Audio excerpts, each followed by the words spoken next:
ओम.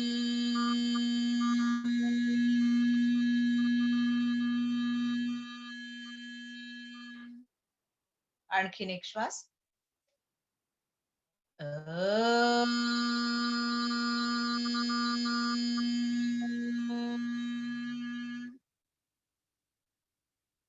आणखीन एक श्वास घेऊयात. ओम.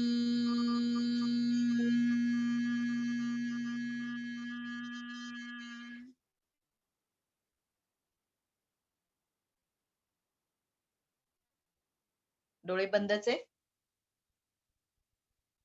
वंदन करणार आहोत आपण. गुरु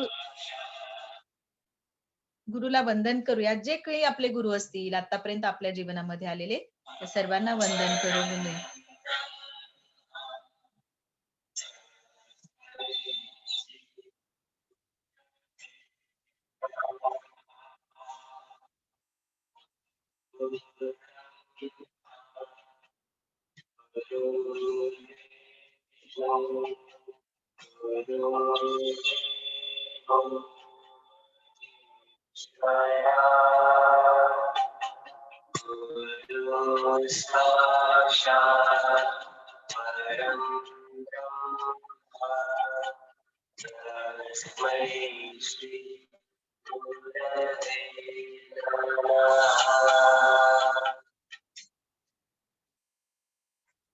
हळूवारपणे डोळे उघडूयात.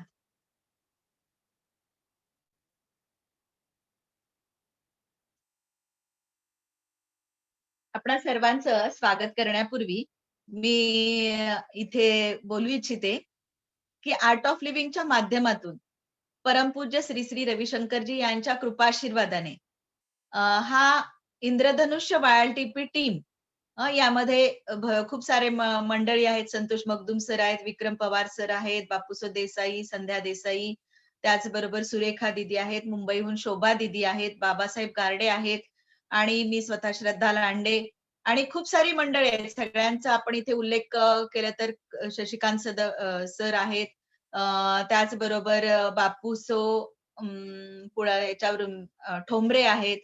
ही खूप सारी मंडळी आपल्या बरोबर काम करत आहेत. फक्त युवकांना घडवणं, जो इकडे तिकडे बहकलेला आहे, दिशाहीन झालेला आहे, काय करायचं यांचं निश्चित त्यांना मार्ग सापडत नाहीयेत, अशा युवकांना वायएलटीपीच्या माध्यमातून एकत्र आणणं, त्यांना पहिलं स्वतः घडवणं, त्यांचा स्वतःचा विकास करणं. स्वतःचा विकास म्हणजे शारीरिक स्तरावर, मानसिक स्तरावर आणि आध्यात्मिक स्तरावर त्यांचा विकास करणं, म्हणजे त्यांची एक मूर्ती तयार करणं आणि त्यामध्ये जान डालण्याचं काम या इंद्रधनुष्याच्या माध्यमातून करतो आहोत. तर याला गुरुदेवांचा आशीर्वाद आहे आणि अशी खूप सारी मंडळी आपल्याला भेटतात, म्हणून आपण सगळे या ठिकाणी एकत्र येत आहोत. इथं शेतीविषयी हा देण्याचा उद्देश हा होता की सुरुवातच शेती आणि मातीतून आपली होत असते आणि आज जी परिस्थिती आपण बघत आहोत, आजारपण असेल, जे काही गोष्टी घडत असतात, त्या शेतीशी निगडीत आहेत, अन्नाशी निगडीत आहेत. त्यामुळं यावेळेचा हा कृषी महोत्सवाचं इंद्रधनुष्य टीमनी आयोजन केलेलं होतं आणि यामध्ये खूप सारी मंडळी आली. परवा सचिन भाई आले होते, सचिन तामाने आले होते. काल आपल्या आदरणीय या पद्मश्री राईबाई पोपेरे आल्या होत्या, मावशी आल्या होत्या, राई मावशी आल्या होत्या आणि राई मावशींना कसं असतं, कोणीही काम चांगलं करत असतं, परंतु आज तुम्ही आतून किती चांगले आहात हे बघायला वेळ नाहीये. तर तुमचं प्रेझेंटेशन सुद्धा खूप महत्वाचं असतं. आज बाहेरच्या बाह्य झगमगी दुनियेमध्ये ते पण खूप महत्वाचं असतं, लोकांपर्यंत पोहोचायचं असेल तर. असं राई मावशींना राई मावशींचं काम बघून राई मावशींना पुढे घेतलं त्यांनी, ज्यांनी बायफच्या माध्यमातून आज असे आपल्याला सर भेटलेले आहेत. काल पण आपण त्यांच्याशी बोललेलो आहोत. ते साठे सर आहेत, जितीन साठे सर. त्यांची मी थोडक्यात ओळख करून देते. काल आपण त्यांना ऐकलेलंच आहे. कारण अशी खूप माणसं समाजामध्ये आहेत, की स्वतः पडद्याआड राहून काम करत असतात. शासकीय माध्यमातून असू दे, आणखी सामाजिक माध्यमातून असू देत, पण खूप काही करत असतात. तर अशा लोकांना युवकांपर्यंत पोहोचवणं ही खूप मोठी गरज असते आणि ती इंद्रधनुष्याने ओळखली आणि आज आपल्या समोर आदरणीय श्री जितीन गंगाधर साठे सर आपल्यामध्ये आज ॲज अ गेस्ट म्हणून आपण त्यांना निमंत्रित केलेलं आहे. सरांची ओळख सांगायची म्हणजे त्यांनी BS फलोत्पादन या विषयामध्ये बॅचलर डिग्री संपादन केलेली आहे. सध्या ते भारतीय ॲग्रो इंडस्ट्रीज म्हणजे बायफ या संस्थेमध्ये गेली 25 वर्ष कार्यरत आहे. आणि यामधला वेगवेगळ्या फील्डमधला त्यांचा अनुभव तर उल्लेखनीयच आहे. त्यांनी उपजीविका उपक्रम, नैसर्गिक संसाधन व्यवस्थापन, पशुधन विकास, व्यक्ती संघटन, भूमिहीन घटक विकास, महिला सबलीकरण, ग्रामीण व आदिवासी भागातील विकास या क्षेत्रात त्यांनी खूप काही कार्य केलेलं आहे. आणि तसंच सामुदायिक सामाजिक जबाबदाऱ्या आणि इतर ग्रामीण विकासाचं कामही ते खूप मोठ्या पद्धतीने करत आहेत. तर मला आता इथे सांगावसं वाटतं, की त्यांच्या आज 1 लाखहून अधिक शेतकरी त्यांच्या सानिध्यामध्ये आहेत आणि त्यांना ते मार्गदर्शन करत आहेत. आणि सर आता सध्या नाशिक विभागामध्ये कार्यरत आहेत. तर सरांची जेवढी सांगावी तेवढी ओळख अपुरीच आहे. आपण त्यांच्या कार्यातून, त्यांच्या वाणीतून आज आपण त्यांना ऐकणार आहोत. तर मी साठे सरांना विनंती करते, की सर आपण जे आपलं काम चालू आहे बायफच्या माध्यमातून असेल, इतर संस्थांच्या माध्यमातून असेल, तर तुम्ही ते आम्हाला आमच्या या युवकांना म्हणजे जो दिशाहीन युवक आहे त्यांना थोडंसं मार्गदर्शन करावं आणि ज्या काही तुमच्या संस्थेच्या ज्या योजना असतील त्याही आम्हाला सांगाव्यात अशी मी आपणास विनंती करते. धन्यवाद सर. धन्यवाद श्रद्धाताई. तुम्ही इंट्रोडक्शन करून देताना खूप छान वाक्य वापरलं की मातीशी जोडले गेलेलो आहोत आपण. माती आणि माता ही समान असते. त्या मातीचीच सेवा बायफच्या माध्यमाने गेली 25 वर्ष अखंडितपणे मी करतोय. आणि मला सांगायला आनंद वाटतो की लाखो कुटुंब जे आज रस्त्यावर असतील ती बायफच्या माध्यमाने त्यांना एक चांगलं घर, चांगला स्थायी रोजगार मला देता आला. त्याचे कोणते पैलू आहेत, कशामुळे तो रोजगार आम्ही देऊ शकलो बायफच्या माध्यमाने, त्याबद्दलचा पूर्ण अनुभव आज मी आपल्या मित्रांशी शेअर करणार आहे. तत्पूर्वी ज्या संस्थेने मला घडवलं, ज्या संस्थेमध्ये माझ्यावर विचारांचं संस्कार झाले, बीजारोपण झालं, त्या संस्थेबद्दल एक 2 मिनिटात मी ओळख करून देईल. स्वर्गीय डॉक्टर मणिभाई देसाई या संस्थेचे फाउंडर राहिले. 1967 ला पुण्याजवळच्या उरळी कांचन या एका छोट्याशा खेड्यामध्ये डॉक्टरांनी बायफ म्हणजे भारतीय ॲग्रो इंडस्ट्रीज फाउंडेशन BAIF या नावाची एक ऑर्गनायझेशन छोटीशी स्थापन केली. परंतु ते स्थापन करत असताना त्याच्या मागे खूप मोठं पाठबळ होतं विचारांचं. ते विचार होते महात्मा गांधीजी आणि विनोबा भावेंचे. महात्मा गांधीजी, विनोबा भावे यांच्या बरोबर फिरत असताना मणिभाई देसाईंना त्यांनी सांगितलं की तू आमच्या बरोबर फिरून देशाचा ग्रामीण भागाचा विकास थोडी होणार आहे. तू पुढचं जे स्टेशन येईल तिथं तू उतरला पाहिजे आणि तिथून तुझ्या कार्याला सुरुवात केली पाहिजे. आणि ते चॅलेंज स्वीकारणारे तरुण होते मणिभाई देसाई त्यावेळेस. आणि त्यांनी पुढचं स्टेशन म्हणजे उरळी कांचन होतं ते, तिथं ते उतरले आणि त्यांच्या कार्याला त्यांनी सुरुवात केली. अगदी तिथं त्यांनी गावातल्या लोकांची घाण काढण्यापासून कामाची सुरुवात केली. तर गावातल्या लोकांना दुधासारखा रोजगाराचा एक संधी उपलब्ध करून देण्याचं काम पण त्यांनी केलं. आणि देशामध्ये खऱ्या अर्थाने धवल क्रांती आली असेल तर ते बायफ या इन्स्टिट्यूटमुळे आली. आजही आपल्या घरामध्ये जे काही दूध येतंय किंवा दुधाचं उत्पन्न होतंय त्याच्यामध्ये बायफचा अनन्यसाधारण वाटा आहे. बायफचा प्रेझेन्स पूर्ण देशामध्ये आहे. जवळपास 18 राज्यांमध्ये बायफ काम करत आहे. आणि महाराष्ट्र राज्यात तर मला वाटतं सगळेच जिल्हे आम्ही कव्हर केले. परंतु माझा योग आदिवासी आणि खास करून महाराष्ट्रातला आदिवासी भाग, गुजरातचा काही आदिवासी भाग, MP चा काही आदिवासी भाग, इव्हन राजस्थान, कर्नाटक अशा काही वेगवेगळ्या राज्यांमध्ये मला काम करता आलं. हे काम करत असताना खूप सारे अनुभव मला वेगवेगळ्या विषयातले येत होते. दरम्यानच्या काळात आंतरराष्ट्रीय काही एजन्सीनी पण मला कॉल केलं होतं. खूप चांगल्या नामी संधी आयुष्यात पैसे कमवण्याच्या आल्या होत्या. परंतु त्या सोडून जी लोक भुकी मरतायत म्हणजे ज्या ठिकाणी मी काम करत होतो, जव्हार हा जो भाग होता त्या मुलांच्या अंगावर कपडे नसायचे, त्या आदिवासी महिलांच्या अंगावर पूर्ण कपडे नसायचे आणि अत्यंत दारिद्र्य तो भाग होता.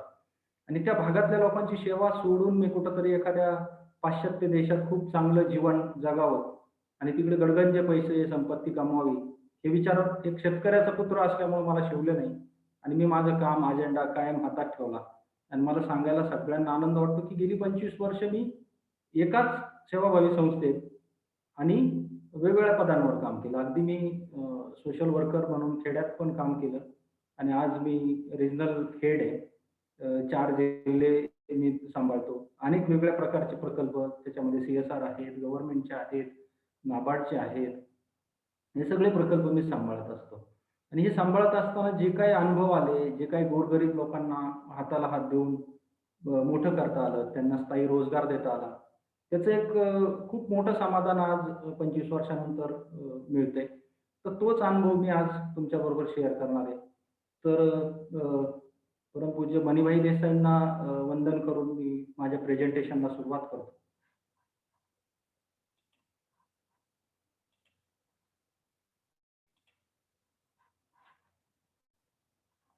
सपोज दिसतंय प्रेझेंटेशन? Okay, thank you.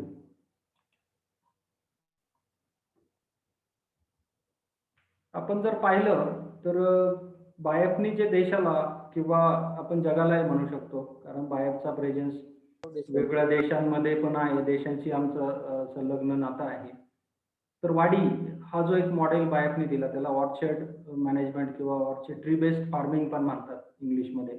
वाडी हा प्रचलित शब्द आहे गुजरातमध्ये, जो डांग आणि वाजदा किंवा कोस्टल जो एरिया आहे धरमपूरला लागून, त्या एरियात त्या फळझाडांच्या प्लॉट्सला वाडी म्हणतात.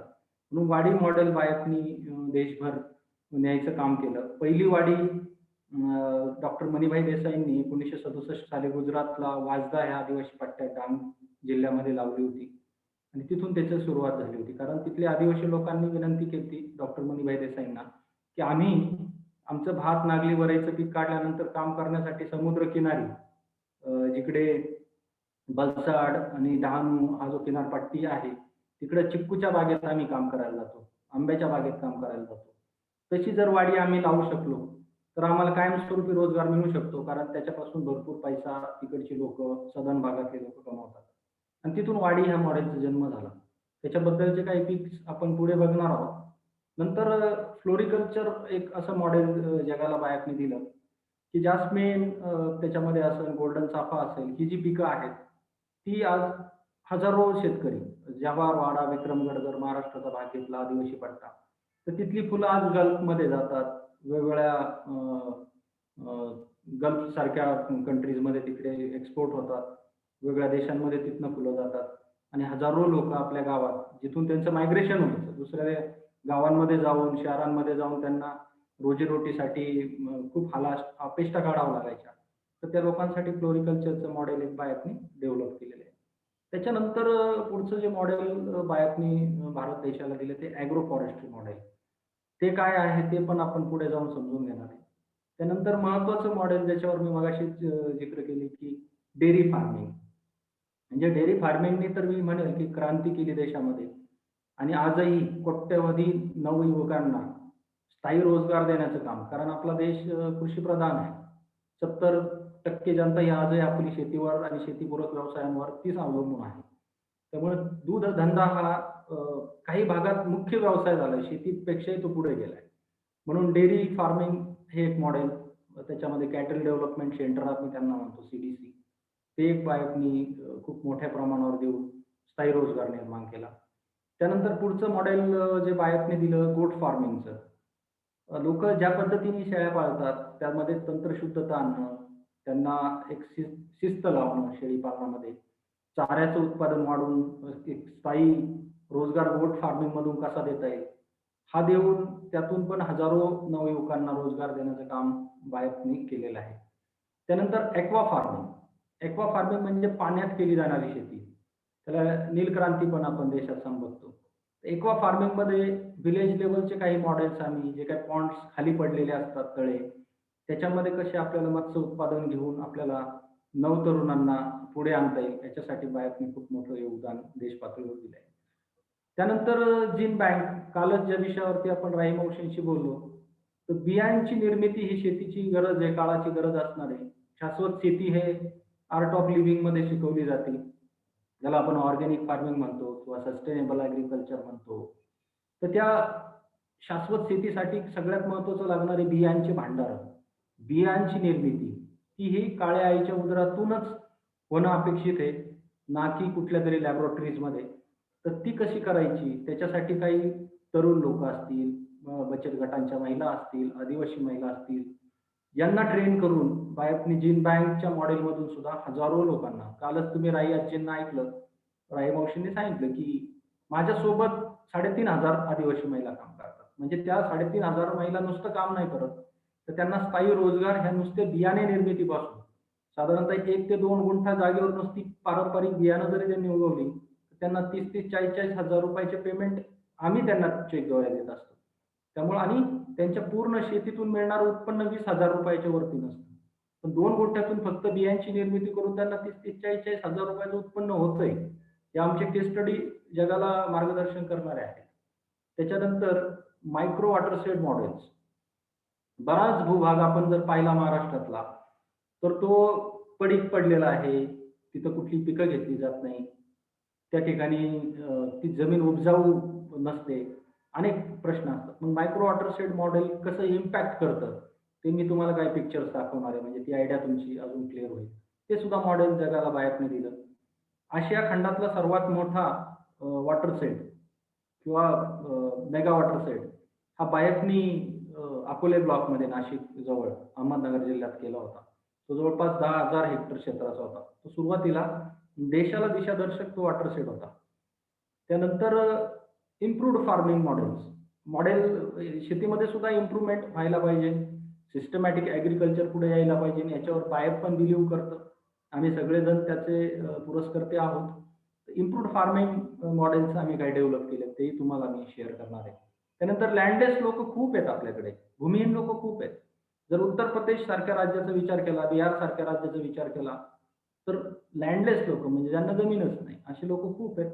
नॉन फार्म सेक्टरसाठी आम्ही काय करू शकतो, तरुणांना त्यात कसं उडी घेता येईल, याच्याबद्दल पण आपण पुढे जाऊन चर्चा करणार आहे. त्यानंतर ऑर्गॅनिक व्हेजिटेबल प्रोडक्शन आणि मार्केटिंग यात सुद्धा रोजगाराची प्रचंड मोठी संधी आपल्याला चालून आलेली आहे. तर ती नेमकी काय आहे ते पण आपण समजून घेणार आहोत. त्यानंतर बॅकयार्ड पोल्ट्री. पोल्ट्रीचे खूप मोठे मॉडेल, मला वाटतं संतोष भाऊ पण आपला पोल्ट्री बिझनेसमध्ये काम करतात, तिथं सपोर्टिव्ह रोल ते करतात.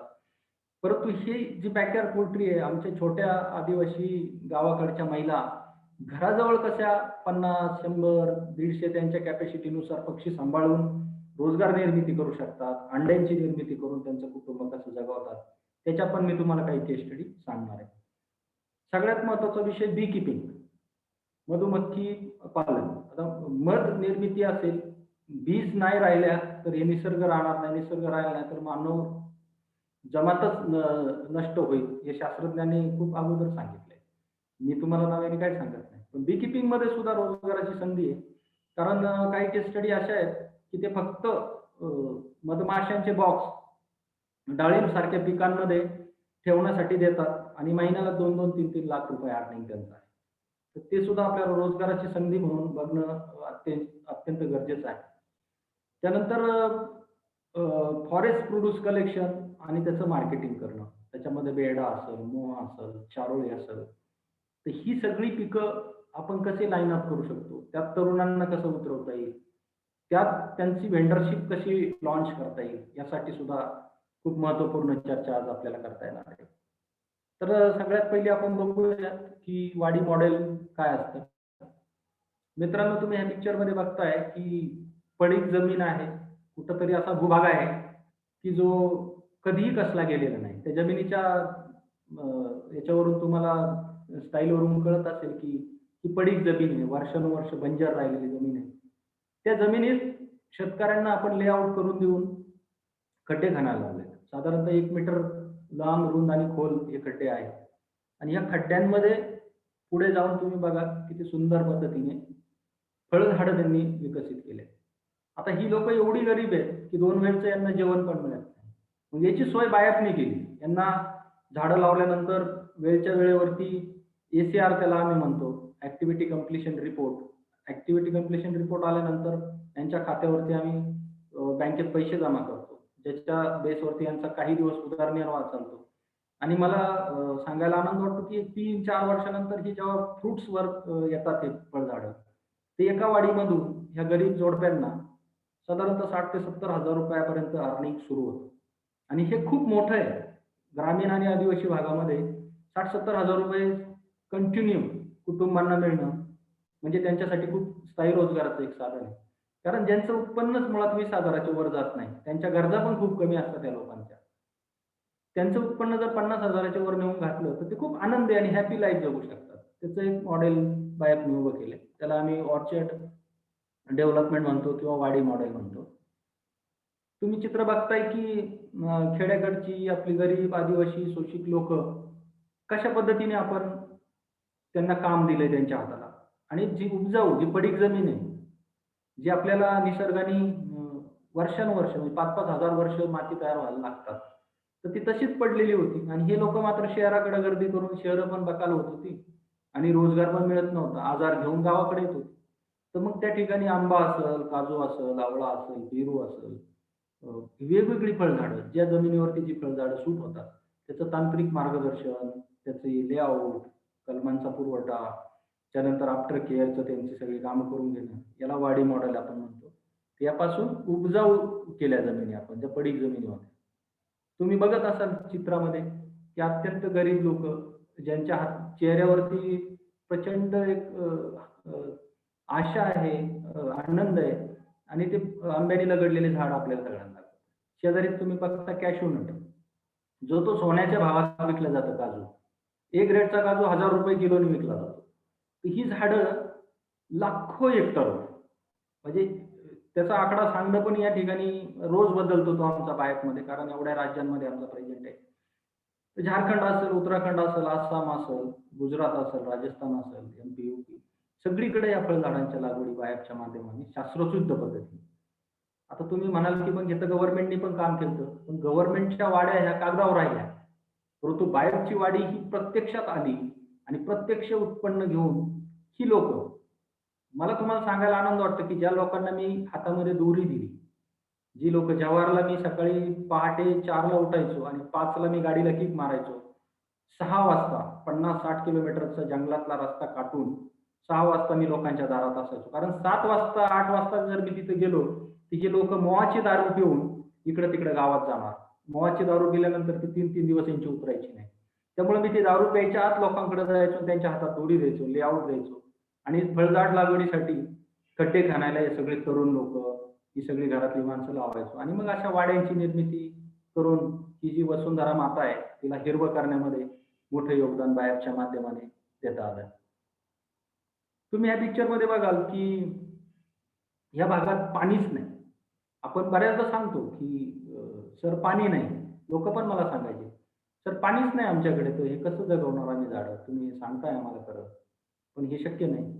मग त्या ठिकाणी आपण soil and water conservation treatment आपण 3 नंबरच्या खालच्या चित्रामध्ये बघत असाल की एक तरुण उभा आहे त्या आंब्याच्या झाडापाशी आणि तिथं तो खड्ड्यात उभा आहे.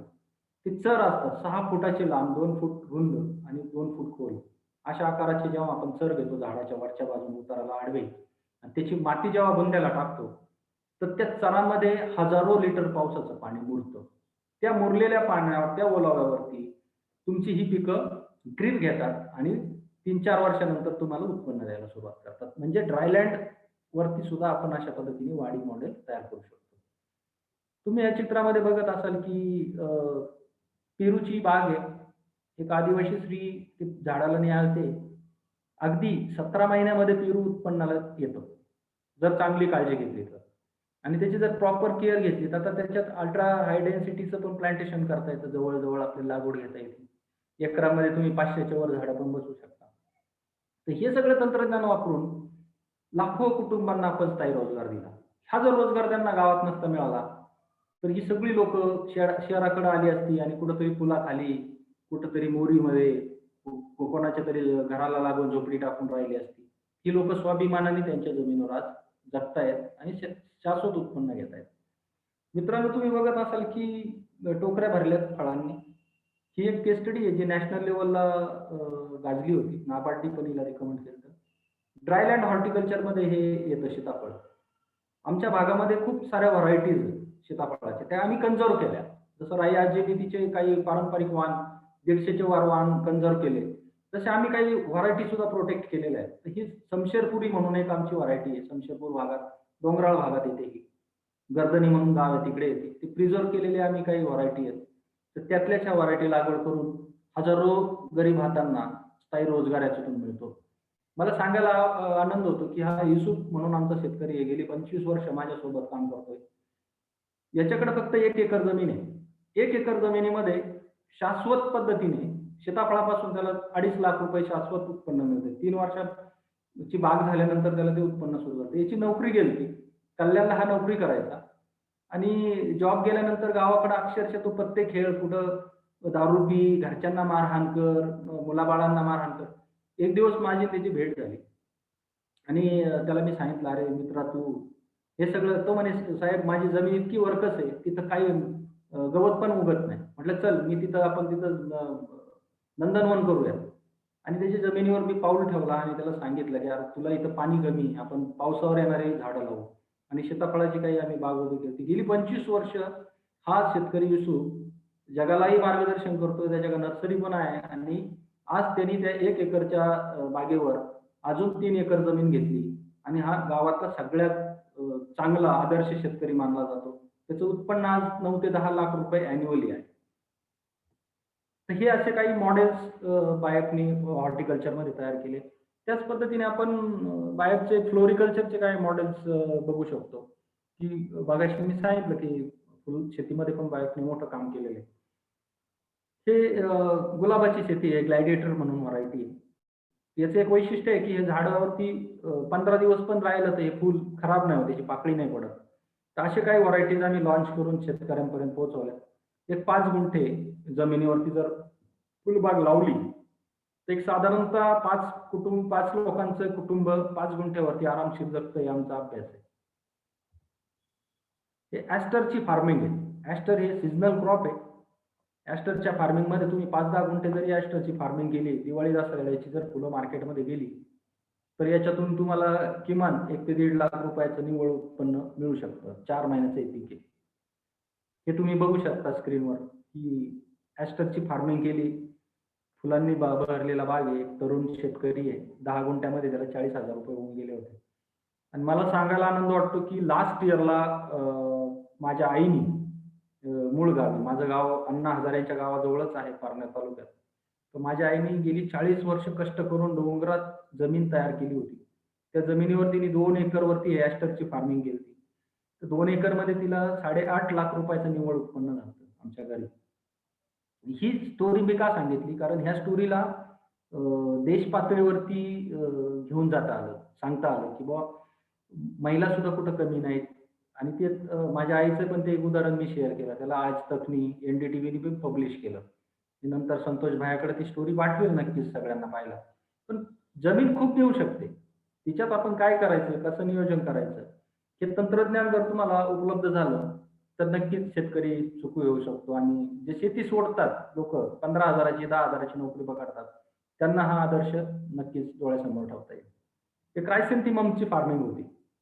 याला क्रायसॅन्थेमम किंवा आपण याला मराठीत शेवंती पण म्हणू शकतो. त्याच्या काही ट्रॅडिशनल व्हरायटी आम्ही कन्झर्व्ह केलेल्या आहेत. आमचा भाग आहे ड्रायलँडमधला. तिथं 7-8 व्हरायटी आहेत त्याच्या. ते ज्या भारतामध्ये कुठंच नाही भेटत, पण तिथं भेटतात. तर ही फुलं तुम्ही लावू शकता 5 गुंठे, 10 गुंठे. शुअर तुम्हाला 2-3 लाख रुपये देऊन जातात. दरवर्षी आम्ही फुलांचे फक्त माझ्या घरी 5-7 लाख रुपये फुलशेतीपासून कमवतो.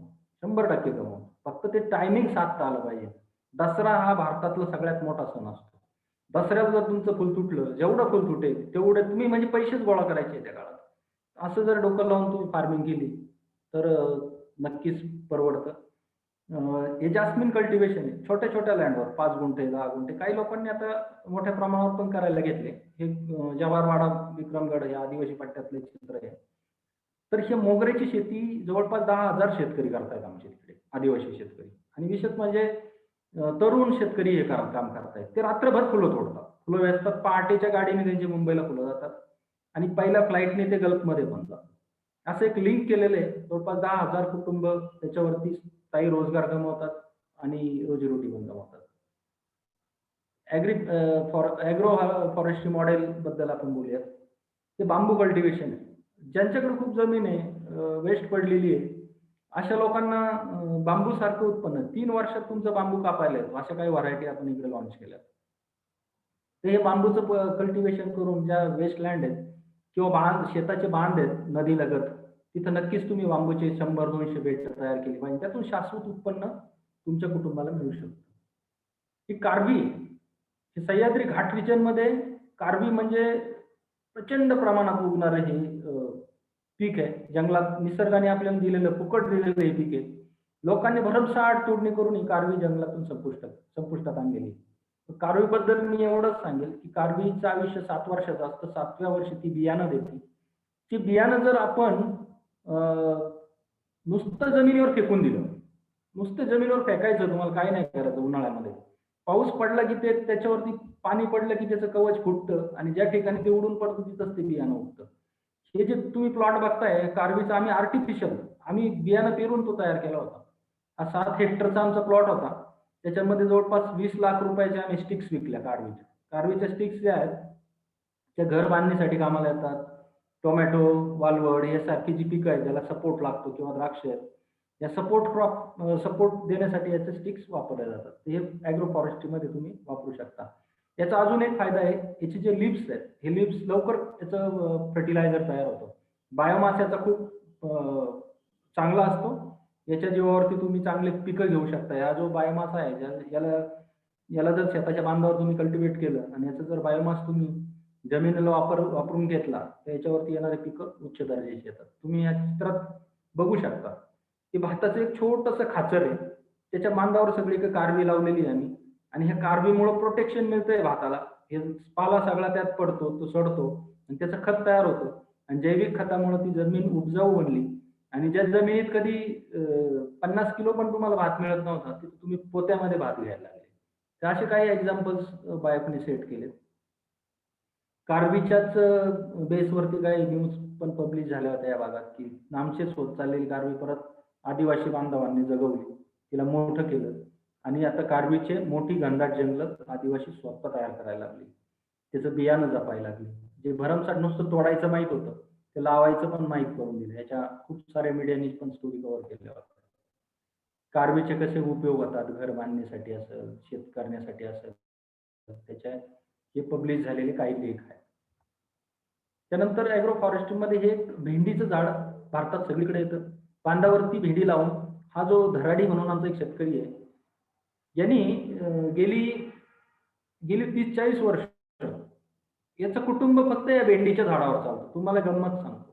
फक्त भेंडीच्या झाडाला तो अशा वैशिष्ट्यपूर्ण पद्धतीने कट करतो की त्याला तुम्ही बघा, त्याने जे झाडाला हात लावून उभा आहे त्याला जवळपास 50 धुमारे फुटले आणि हे सगळे जे धुमारे येतात तो 2 वर्षामध्ये मोठे करतो आणि त्याला कट करतो. ते शेतीचे अवजारं, घर बांधणीसाठी, बैलगाडी तयार करण्यासाठी, वेगवेगळ्या कामांसाठी जे पोल्स आहेत ते उपयोगाला येतात. हा फेमस आहे आमच्या एरियामध्ये हा शेतकरी. त्यांनी पूर्ण त्याच्या शेतीचे 5-7 एकर बांध फक्त भेंडीच्या झाडाने घातलेत आणि ते त्याचा मुख्य अर्निंग सोर्स आहे जगण्याचा आणि याला काहीच करावं लागत नाही. कुठलं खत नाही घालायचं, औषध नाही मारायचं. या बेसवरती तो फार्मिंग करतो. शेतीच्या सगळ्या बांधावरती त्याची भेंडीची झाडं लावलेली आहेत. त्याचे स्टम्प्स पण तुम्हाला अवेलेबल होतील, रोपं पण अवेलेबल होतील. आपल्या भागातली काही व्हरायटीज आपण कन्झर्व्ह करून त्याला वाढवू शकतो. तर भेंडी सुद्धा आपलं कुटुंब चालू शकते. हे एक एक्झाम्पल तुम्हाला सांगितलं. त्याचा मागच्या लॉकडाऊनमध्ये एक आर्टिकल पण पब्लिश केलं मी बाळू धराडीचं, जो 40-50 हजार रुपये अॅन्युअली कमवतो या कामातून. नंतर हिरडा, सह्याद्री घाट रिजनमध्ये अक्रॉस दी घाट रिजन हिरडा हे मुख्य पीक आहे. तुम्हाला विशेष वाटेल, हिरडा हे आदिवासी कुटुंबांना जगवण्याचं एकमेव साधन आहे आमच्या भागामध्ये.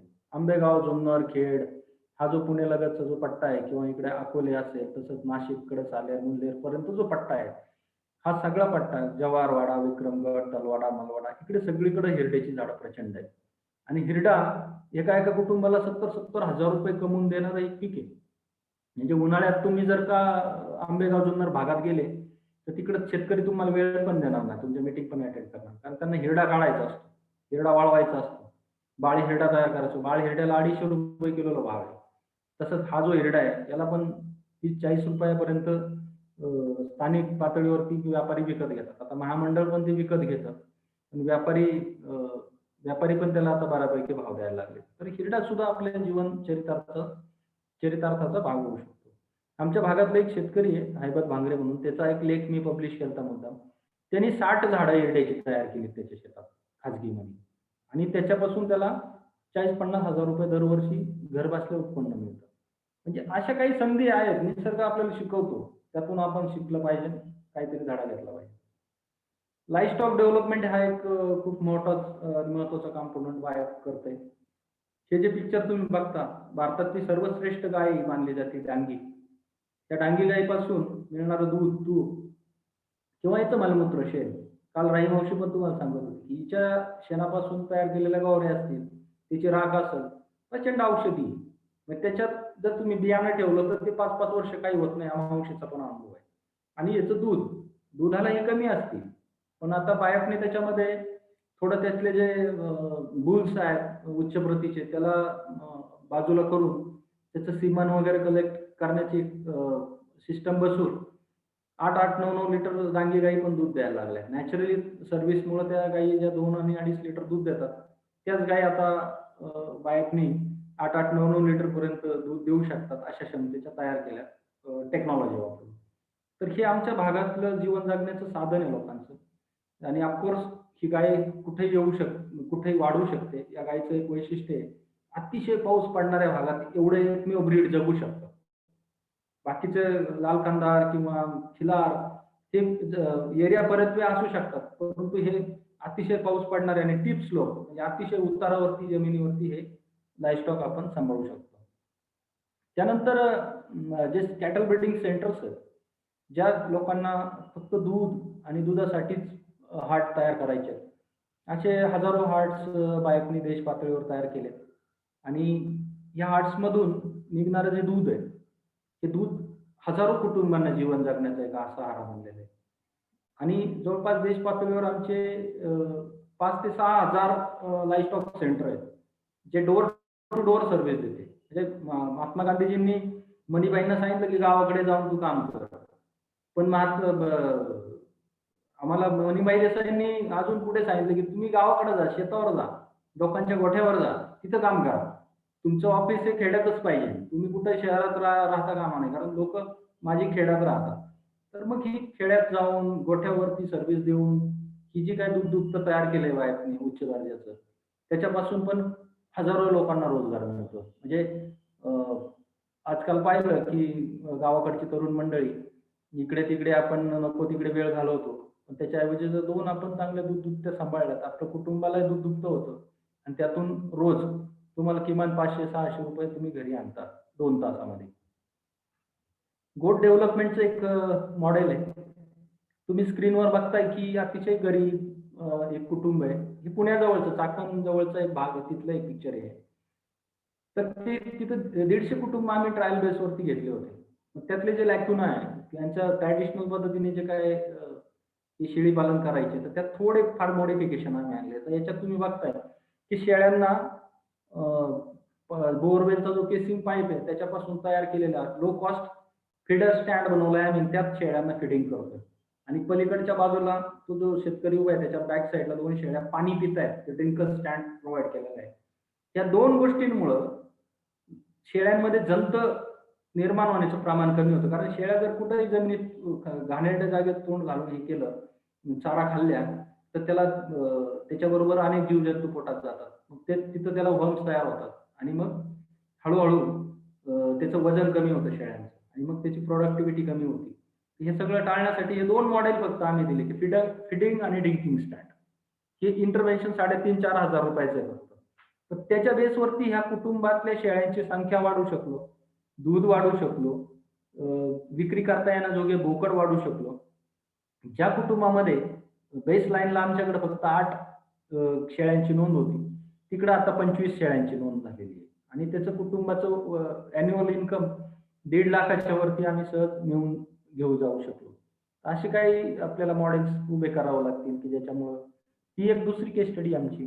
ज्या आधी ज्यांना राहायला पण घरं नाहीत त्या लोकांना, पण एक स्थायी रोजगार बाहेर त्यांना देऊ शकलो. जिथं 14 गोट्स होते तिथं 21 गोट्स त्यांच्या आर्ट्समध्ये आम्ही तयार करू शकलो. इथे तुम्ही बघा फीडिंग आणि ड्रिंकिंग स्टँड अगदी व्यवस्थितपणे ते वापरतायत. त्याचा वापर हे आदिवासी लोकांनी व्यवस्थित केलेला आहे. इथं पण सेम पिक्चर आहे. गरीब महिला आहे आणि तिच्या शेळ्या तिच्या दारात मोडक्या तोडक्या घरापुढे तिचं जीवन जगण्याचं साधन बनवून राहिलेलं आहे. हा एक शेतकरी आहे, मी मुद्दाम हे स्क्रीनवर तुम्हाला दाखवतोय की हा पठ्ठ्या 150 शेळ्या सांभाळतो. हा कुठल्या इंडस्ट्रियल माणसापेक्षा कमी नाहीये. याचं अॅन्युअल इन्कम 5 लाखाच्या घरात आहे या मुलाचं. हा असं 26 वर्षाचा तरुण आहे. याची इंटरव्ह्यू मी एकदा असंच फील्डवरून येत असताना मी पाहिलं याला आणि याची इंटरव्ह्यू घेतली. ही इंटरव्ह्यू मी वेगवेगळ्या चॅनलला दाखवली. याला आता बांगलादेशमधून गिराईक येतं याच्या बक्सला विकत घ्यायला आणि हा तिथला आता बऱ्यापैकी चांगला बुचर्स तयार झालेला आहे. अशा काही संधी आपण जेव्हा कधी आपल्या डोळ्याला दिसतात तर त्या लोकांना एन्करेज केलं पाहिजे, पुढं आणलं पाहिजे, शाबासकी दिली पाहिजे, कौतुक केलं पाहिजे. एवढ्या एका गोष्टीमुळे हा तरुण मोठ्या प्रमाणावर तिकडं शेळी व्यावसायिक निर्माण करतोय आणि त्याच्या घरीच एक छोटंसं ट्रेनिंग सेंटर पण आम्ही आता चालू केलंय. हे त्याच्यावरती आलेले काही लेख आहेत. जो ठाकर समाजातून येतो हा मुलगा. पण अतिशय उत्तम त्याचं मॅनेजमेंट आहे. ते मॅनेजमेंट अनेक लोकांनी जाऊन शिकावं, तरुणांनी शिकावं.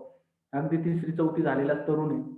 पण खूप चांगलं उत्पन्न तो शेळ्यांपासून घेतोय. तर ही पण अपॉर्च्युनिटी आपण सांगितली पाहिजे.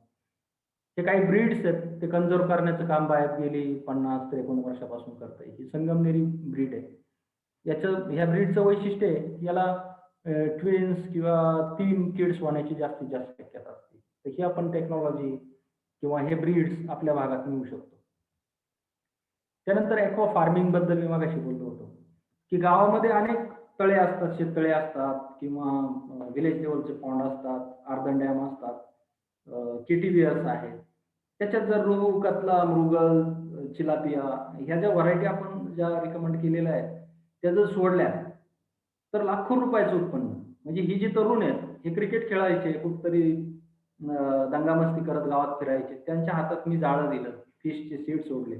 त्यांना ॲक्वा फार्मिंग करायचं शिकवलं. ते इगतपुरी जवळचं कुरुंगवाडी गावंडे अति दुर्गम गाव आहे. तिथं बस पण जायची नाही, माझी बाईक पण जायची नाही. मी तिकडे पायी जायचो 4 किलोमीटर आणि त्या लोकांमध्ये राहून त्यांना ॲक्वा फार्मिंग शिकवलेली. आजही ते लोक करतात ॲक्वा फार्मिंग.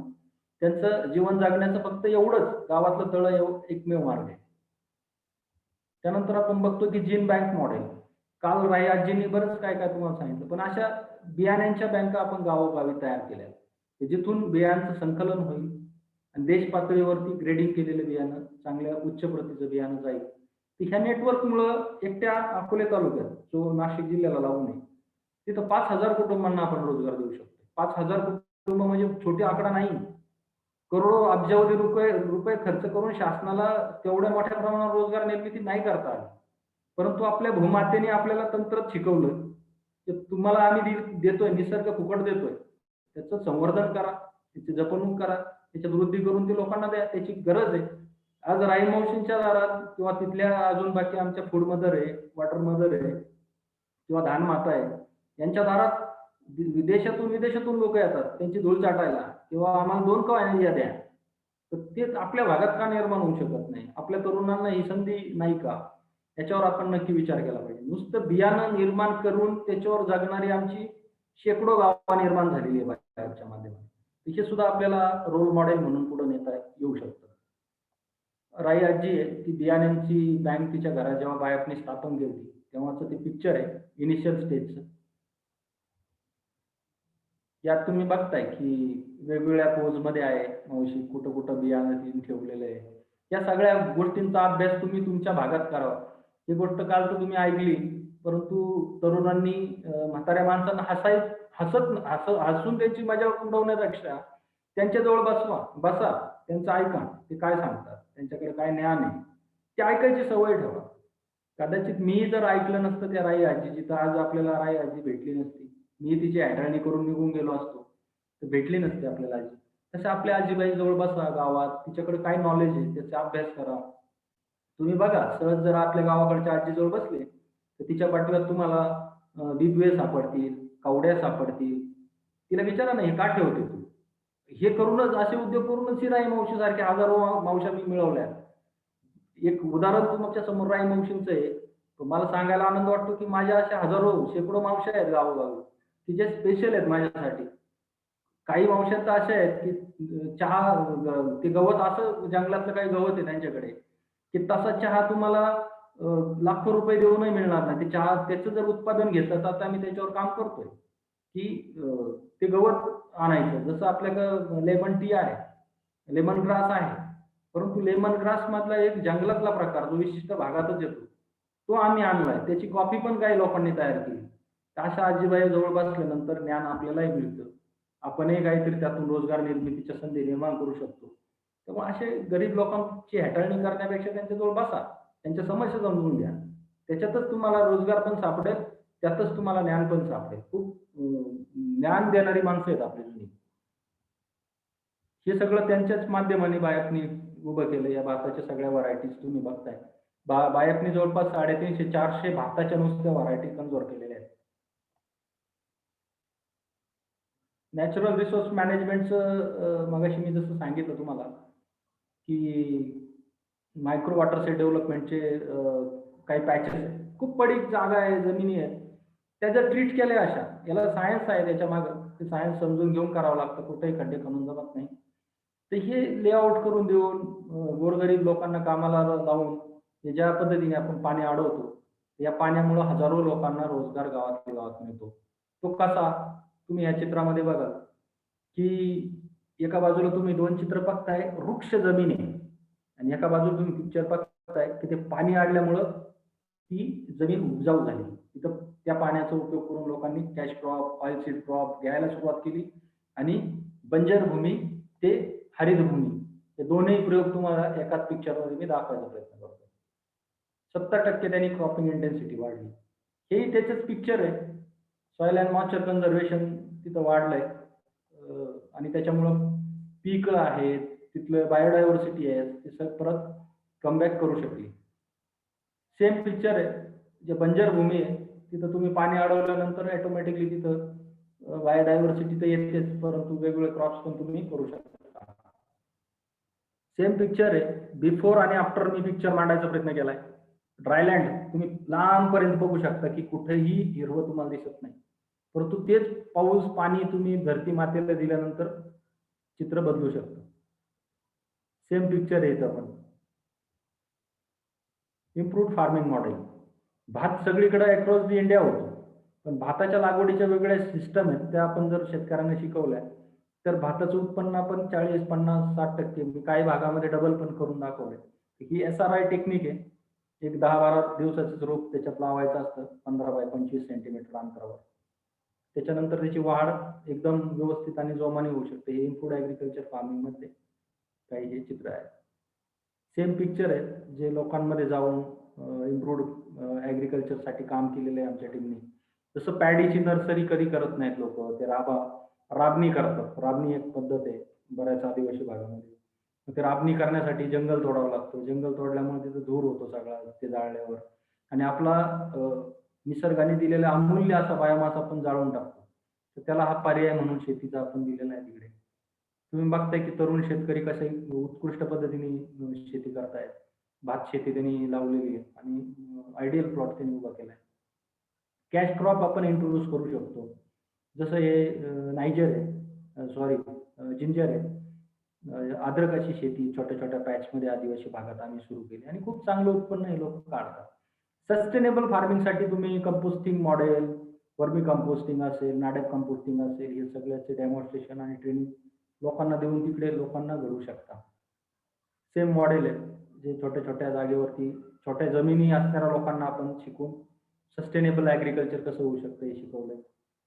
अगदी जीवापाड त्यांनी मेहनत घेऊन लोकांनी लो कॉस्ट वर्मी कंपोस्टचे मॉडेल तयार केले. लँडलेस प्रोग्राममध्ये आपण ज्या महिला आहेत गावातल्या, ज्या उद्योजिका आपण घडवल्या. मला सांगायला आनंद वाटतो, की गेल्या वर्षी माझ्या रिजनमधल्या 5 महिलांना नॅशनल लेवलचे अवॉर्ड मिळाले 5 महिलांना, ज्या कधीही उंबरा ओलांडून बाहेर गेल्या नव्हत्या. तर त्या उद्योजिका आपण घडवल्या. आता ही दाल मिलचं एक उदाहरण आहे. हे पुण्याजवळच्या शिरूर भागातलं एक उदाहरण आहे. वर्षाला चांगले 8-9 लाख रुपयाचं उत्पन्न हे लोक कमावतात. तर अशा उद्योजका आपल्याला वेगवेगळे उपक्रम देऊन करता येतील. हे छोटे उद्योग आहे घरातले, जसं तुम्ही स्विंग मशीन देऊ शकता किंवा छोटीशी टपरी वजा एखादं दुकान टाकायला मदत करू शकता. त्यातून रोजगार निर्मिती होऊ शकते. हे तुम्ही पिक्चर बघता की स्मॉल स्केल बिझनेस जे आहेत, त्याच्यामध्ये तुम्ही बघता की छोटे ते मुलांना खाण्यासाठी ते पोंगे वगैरे बनवतात लोकं. तर ते बनवताना तुम्हाला असं वाटत असेल की हा उद्योग काय, त्याला कढई दिली आणि काहीतरी थोडं गॅस वगैरे दिसतोय काय? साठे सर, एक मिनिट थांबवतो थोडस. हां. कोणीतरी ड्रॅग करते पेन्सिल ना स्क्रीन वरती, तर त्यांना विनंती आहे की ड्रॅग करू नका. एवढं चांगलं आपल्याला नॉलेज द्यायला लागले साठे सर. आणि कोणतरी खोडसळपणा करते आणि ज्या फोटोवरती पेन्सिलनं ड्रॅग करतात, तर रिक्वेस्ट आहे की तुम्ही ड्रॅग करू नका. आणि सर स्क्रीन परत एकदा शेअर करा, ते म्हणजे पीपीटी. काल पण तसं ड्रॅग होत होतं. मी ते माझ्या सगळ्या वायर्स वगैरे बाजूला करत होतो. मला वाटलं ते दिसतंय का काय त्यात. नाही, ते जाणीवपूर्वक कोणीतरी खोडसळपणा करतंय, तर करू नका, विनंती आहे. एवढं चांगलं काम आपण करतोय. लहान मुलांना मे बी लहान मुलांच्या हातात ते असेल ती स्टिक, त्याच्यामुळे ते होत असेल. तुम्ही स्टॉप शेअर करा आणि ते डायरेक्ट शेअर करा. त्यांनीच केलं. शेअरिंग थोडं परत एकदा करा थोडस, म्हणजे ते क्लिअर PPT अजून किती राहिलेले आहे, म्हणजे पुढे जाता येईल आपल्याला थोडस. आहे आता थोड्यावर आलंय, कारण टाइम बऱ्यापैकी माझा ऑफ होत आलाय. मी थोडं फास्ट घेत होतो. याच्यात एक्सप्लेन करण्यासारखं खूप अच्छा, काही अच्छा. अनुभव आहेत माझे. म्हणजे मी किती एका छोट्याशा विषयावर पण दिवसभर बोलू शकतो मी. पण तेवढा व्यवसाय. वेळ आहे नाही आपल्याकडे. स्टॉप. ठीक आहे, माझे जे महत्वाचे जे मुद्दे आहेत तेवढे मी मांडतो आणि मग नंतर आपण प्रश्न उत्तर देऊ. Yes yes. हा जो बिझनेस तुम्ही बघताय, हे महिन्याला 80,000 रुपये कुटुंब कमवतंय. 80,000 रुपये कमवतं. याला छोटीशी आयडिया दिली मी. नाशिक जवळच्या इगतपुरी तालुक्यातलंच हे कुटुंब आहे आणि याचा बिझनेस सुरुवात झाली आमची 1,000-1,500 रुपये त्याला महिन्याला मिळायचे. तो नर्वस झाला आणि एक दिवस माझ्याकडे ऑफिसला आला की सर मला अजून काहीतरी वेगळं केलं पाहिजे. म्हटलं तू बिझनेस कसा करतो त्याच्यावर खूप महत्वाचं आहे. तू त्याचं मार्केटिंग कसं करतो, आणि मार्केटिंगची त्याला काही ट्रिक्स मी दिल्या. त्यानंतर त्याचा बिझनेस ग्रोन होऊन तो आजच्या डेटला 80,000 रुपये पर मंथ नेट त्याचं इन्कम आहे. अशा छोट्या छोट्या रोजगाराच्या संधी आपण शोधल्या पाहिजे. जनरल स्टोअर जवळपास माझ्या हाताने अक्रॉस द रिजन किमान 300 ते 350 लोकांना याच्यात जनरल स्टोअरच्या माध्यमाने आपण रोजगार निर्मिती करून दिलेली. ऑर्गॅनिक व्हेजिटेबल प्रोडक्शनचे काय पिक्चर. छोट्या छोट्या लँडवर तुम्ही अख्खी पूर्णची पूर्ण शेती तुम्ही ऑर्गॅनिक मध्ये कन्वर्ट नाही करू शकत. परंतु इकडे आम्ही काही फार्मर प्रोड्युसर कंपनी स्थापन करून सेंद्रिय भाजीपाला, प्युअर सेंद्रिय भाजीपाला उत्पादित करून त्याचं मार्केटचे लाईन अप केलेलं आहे. ते नाशिक असेल किंवा इकडे मुंबई असेल, नवी मुंबई असेल, इकडे आम्हाला खूप चांगलं मार्केट आहे. त्याचा फायदा आम्ही डायरेक्ट हजारो घरांना, कुटुंबांना करून देत असतो. तुम्ही बघताय की अगदी छोटे छोटे प्लॉट आहेत आमचे, जे ऑर्गॅनिकली त्यांनी ग्रो केलेत आणि त्याला चांगलं मार्केट पण आपण अवेलेबल करून दिलेले. Same picture multiple vegetable cultivation आहे. म्हणजे आपण एका क्रॉपवर अवलंबून न राहता छोटे छोटे प्लॉट करावेत. काय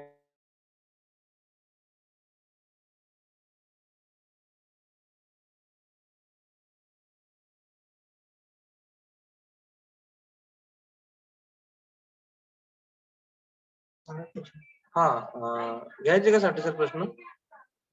नाही, साठे सरांचा ऑडिओ डिस्कनेक्ट झाला.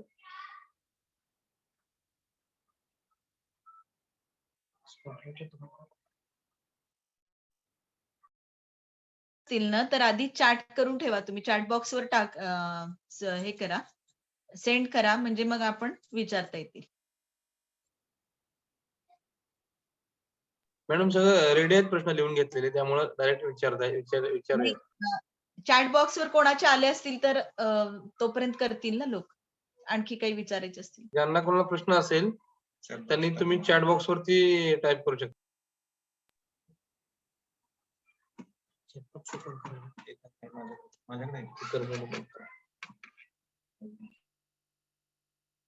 सरांना कॉल करते.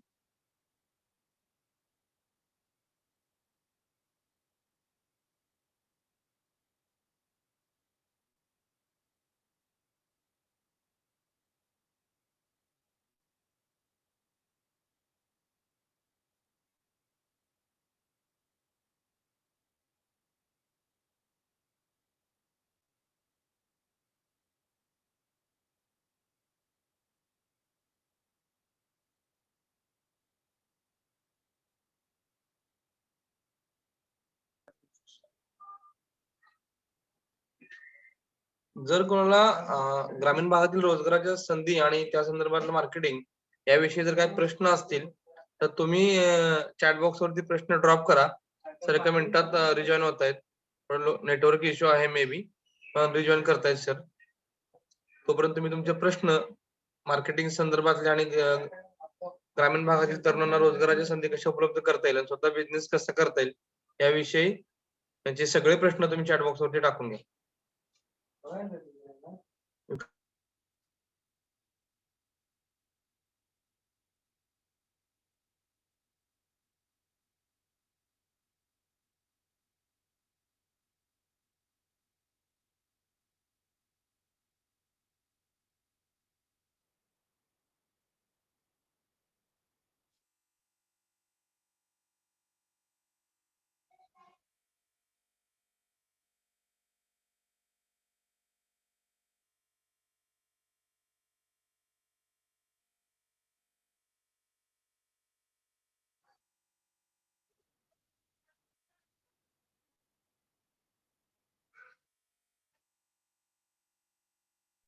हाऊसवाईफ साठी स्टोर शिवाय अजून दुसरे काही ऑप्शन आहेत का?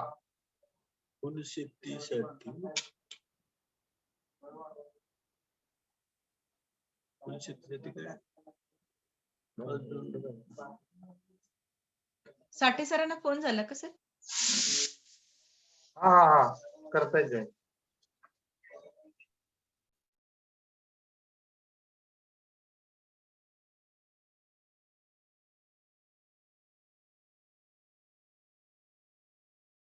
आलाय. हॅलो. हा सर. हा, आवाज येतोय संतोष? येतोय. हा, शेवटच्या काही स्लाइड राहिल्यात, मी ते दाखवतो. हो पटकन.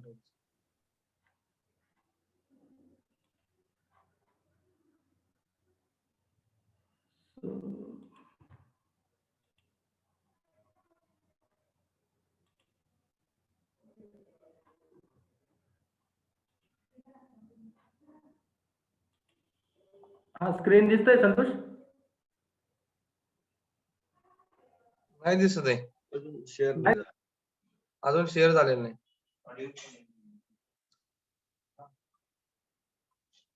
आवाज येतोय.